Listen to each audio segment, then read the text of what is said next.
News 18 लोकमतच्या बातमीची मुख्यमंत्री फडणवीसांनी दखल घेतली। न्यूज 18 लोकमतने मुंबईतील वाकोला ब्रिजची दुरावस्था जी ती बातमी दाखवली होती।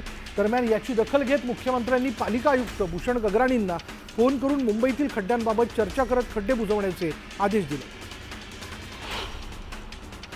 यंदाच्या मुंबई महापालिका निवडणुकीत प्रभाग रचनेत मोठे बदल करण्यात आलेले नाही।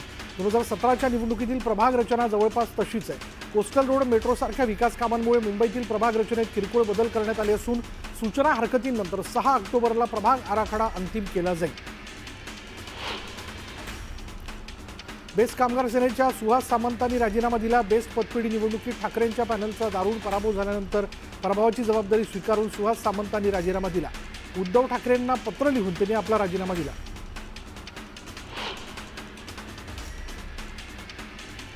मुख्यमंत्री फडणवीसांनी कॉल करून राधाकृष्णन यांना उपराष्ट्रपतीपदासाठी पाठिंबा देण्याची विनंती केल्याचं पवारांनी सांगितलं। तर राधाकृष्णन आमच्या विचाराचे नाहीत, पाठिंबा शक्य नसल्याचं फडणवीसांना सांगितल्याचं पवारांनी म्हटलं। आम्ही बी सुदर्शन यांचा उपराष्ट्रपतीपदासाठी फॉर्म भरलाय। आमची मतं कमी आहेत तरी आम्हाला चिंता नसल्याचं शरद पवारांनी म्हटलं। पण आम्ही नसले उद्योग करणार नसल्याचं म्हणत त्यांनी सत्ताधाऱ्यांना टोला लगावला। निवडणूक आयोगाकडून आम्हाला फार काही अपेक्षा नसल्याचं पवारांनी म्हटलंय। तर मतदार याद्यांबाबत आमचा अभ्यास सुरू असल्याची माहिती शरद पवारांनी दिली। शेतकऱ्यांनी निसर्गाचं नुकसान केलं, आता त्यांना त्याच्या कर्माची फळं भोगावी लागणार असल्याचं वक्तव्य पाशा पटेलांनी केलंय। तर शेतकऱ्यांनी आता संकटाची सवय लावून घ्यावी। 365 दिवसांपैकी 322 दिवस शेतकऱ्यांना संकटाशी झगडावं लागणार असल्याचंही ते म्हणाले। सिंधुदुर्गमध्ये मटका अड्ड्यावर नितेश राणेंनी धाड टाकली, त्यामुळे अवैधरित्या जुगार अड्डे चालवणाऱ्यांचं धाबं दणाणलंय। दरम्यान सिंधुदुर्गच्या बाजारपेठेतील बुकिंगच्या अनेक टपऱ्या बंद असल्याची माहिती समोर आली। पेट्रोलमध्ये इथेनॉल मिश्रणाला विरोध करणारी याचिका सुप्रीम कोर्टात दाखल करण्यात आली। उसापासून इथेनॉल निर्मितीच्या निर्णयाने शेतकऱ्यांना दिलासा मिळाला होता, मात्र आता मागण्या मान्य झाल्यास साखर उद्योग अडचणीत येण्याची शक्यता वर्तवली जाते। मराठा समाजाच्या उपसमिती अध्यक्षपदी राधाकृष्ण विखे पाटील यांची नियुक्ती करण्यात आली। जरांगेंच्या आंदोलनाआधीच सरकारकडून उपसमितीचं पुनर्गठन करण्यात आलंय। तर सामाजिक आर्थिक शैक्षणिक स्थितीबाबत आढावा घेत राहणार असं विखे पाटलांनी स्पष्ट केलं। मंत्री भरत गोगावले यांनी जिल्हा परिषद शाळेच्या शिक्षकांची वैयक्तिक सहाय्यकपदी केलेल्या नियुक्तीला मुख्यमंत्री कार्यालयातून परवानगी न मिळाल्याची माहिती न्यूज 18 लोकमतच्या सूत्रांनी दिली।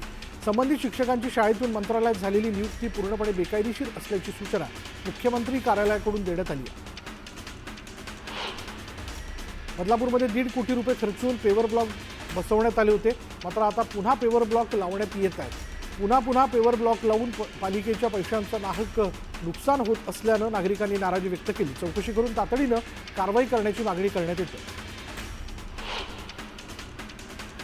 पुण्यात अंमली पदार्थ विक्री करणाऱ्यांविरोधात पोलिसांनी कारवाई केली। कारवाईमध्ये पोलिसांनी 6 जणांना अटक केली आहे। यावेळी पोलिसांनी संपूर्ण मुद्देमाल जप्त केला। लैंगिक अत्याचार आणि हनी ट्रॅप प्रकरणातील आरोपी प्रफुल्ल लोढाचा ताबा पिंपरी चिंचवड पोलिसांनी घेतला आहे। लोढावर पीडित महिलेच्या पतीला नोकरी लावण्याच्या आमिषातून अत्याचार केल्याचा आरोप आहे। उल्हासनगरमध्ये पोलिसांनी ड्रग्ज बाळगणाऱ्यांवर कारवाई केली। यावेळी पोलिसांनी एकाला अटक केली आहे। दरम्यान संपूर्ण मुद्देमाल जप्त केला, तर पोलिसांकडून अधिकचा तपास सुरू आहे।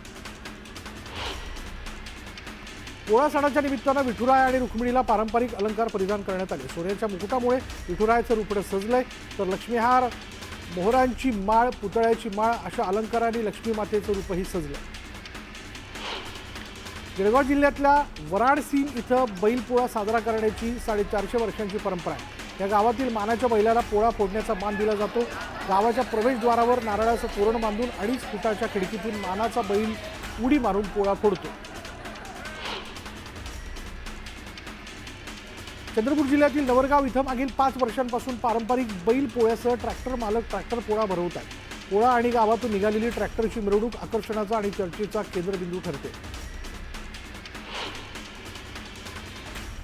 हिंगोलीच्या वसमत तालुक्यातील बाबुळगाव इथं शेतकऱ्यांनी बैलजोडीची अनोखी सजावट केली। बैलांच्या पाठीवर एकच जिद्द, शक्तीपीठ रद्द, शेती वाचवा बैल वाचवा असं घोषवाक्य लिहून शक्तीपीठ महामार्ग रद्द करण्याची मागणी केली। नंदुरबार जिल्ह्यातल्या बद्री झिरा या गावातील बंजारा तांड्यावर गेल्या अनेक वर्षांपासून बैलांना सजवण्यासाठी वापरले जाणारे साज आणि साहित्य निर्मिती केली जाते। वर्षभर या गावातील घराघरात साज आणि गोंडे तयार केले जातात। पुण्याच्या म्हाळुंगे पडवळमध्ये 3 दिवसीय बैलपोळा यात्रेचं आयोजन करण्यात आलं। बैलांच्या उपस्थितीत मिरवणूक काढत यात्रेची सुरुवात करण्यात आली। जळगावच्या नशिराबाद गावात बंदुकीची बार उडवत पोळा फोडण्यात आला। पोळ्यानिमित्त नशिराबाद शहरात बैलगाडा शर्यत पार पडते। गेल्या 250 वर्षांपासून ही परंपरा कायम आहे। जालना जिल्ह्याच्या परतूर तालुक्यातील सोयंजना गावात एका शेतकऱ्याने बैलांच्या पाठीवर कर्जमाफीची घोषवाक्य लिहून सरकारला कर्जमाफीची आठवण करून दिली। या शेतकऱ्याने अनोख्या पद्धतीनं बैलपोळा साजरा केला। पुणे जिल्ह्याच्या म्हाळुंगे पडवळ गावात 3 दिवसीय बैलपोळा साजरा केला जातो। पहिल्या दिवशी बैलांची सजावट करून मिरवणूक काढण्यात आली।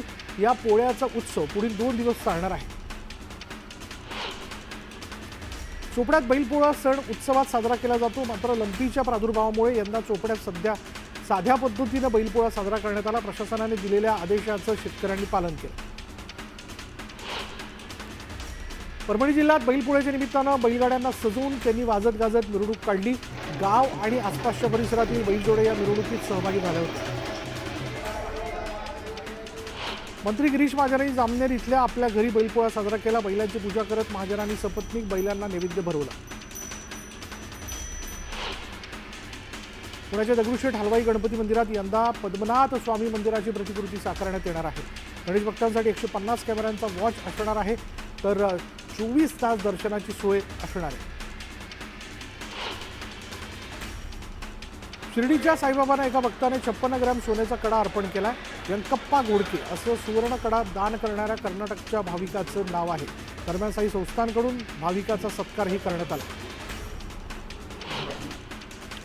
गडचिरोली जिल्ह्याला लागून असलेल्या छत्तीसगड सीमेच्या हद्दीतील गावात स्वातंत्र्य दिन साजरा केल्यामुळे आदिवासी तरुणाची माओवाद्यांनी हत्या केली होती आणि या घटनेवरनं वातावरण तापलं। या संदर्भात पोलिसांकडून जनजागृती सुरू असून नागरिकांनी याचा निषेध व्यक्त केला।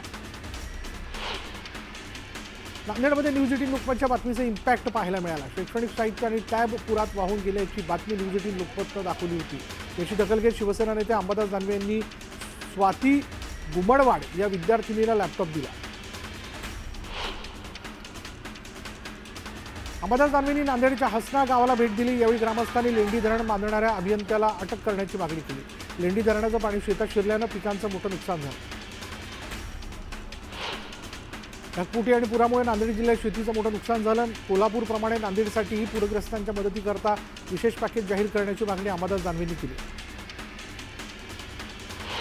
अकोल्यात रुग्णवाहिका संघटना आणि वाहतूक पोलिसांमध्ये वाद झालाय। पोलिसांनी रुग्णवाहिका चालकाला दंड आकारल्यानं संघटना आक्रमक झाली। सार्वजनिक ठिकाणी रुग्णवाहिका उभी केल्यानं 500 रुपयांचा दंड आकारण्यात आला आहे। संबंधित पोलिसांवर कारवाई करण्याची मागणी करण्यात आली।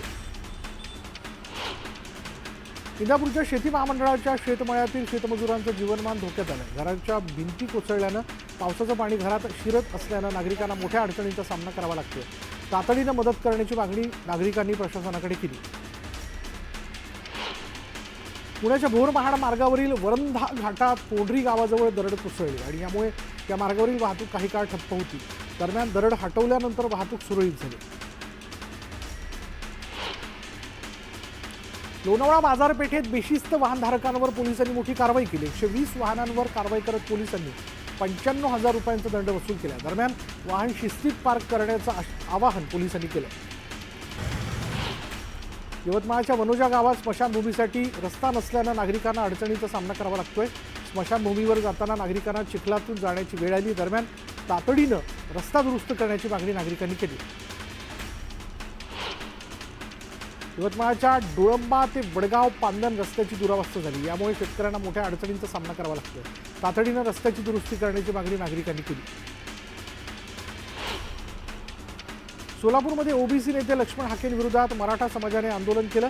मराठा समाजाबाबत केलेल्या वक्तव्याच्या आंदोलनातून निषेध करण्यात आला। दरम्यान हाकेंना चपलांचा हार घालण्याचा इशारा मराठा समाजाने दिला।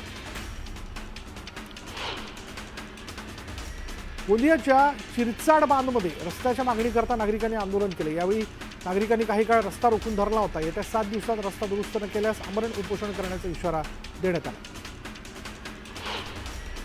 वर्धा शहरात आरोग्य कर्मचाऱ्यांनी आंदोलन केलं. कंत्राटी कर्मचाऱ्यांना कायमचं सेवेत घेण्याची मागणी करण्यात आलेली आहे आणि यावेळी आंदोलकांनी बैलजोडीची पूजा करत मागण्या पूर्ण करण्याची मागणी केली. पुण्यातील ससून रुग्णालयात ठाकरेंच्या शिवसेनेनं आंदोलन केलं. रुग्णालयात अनेक दिवसांपासून सोयीसुविधांचा अभाव असल्याचा आरोप करण्यात आला. तातडीनं सुविधा उपलब्ध करण्याची मागणी करण्यात आली.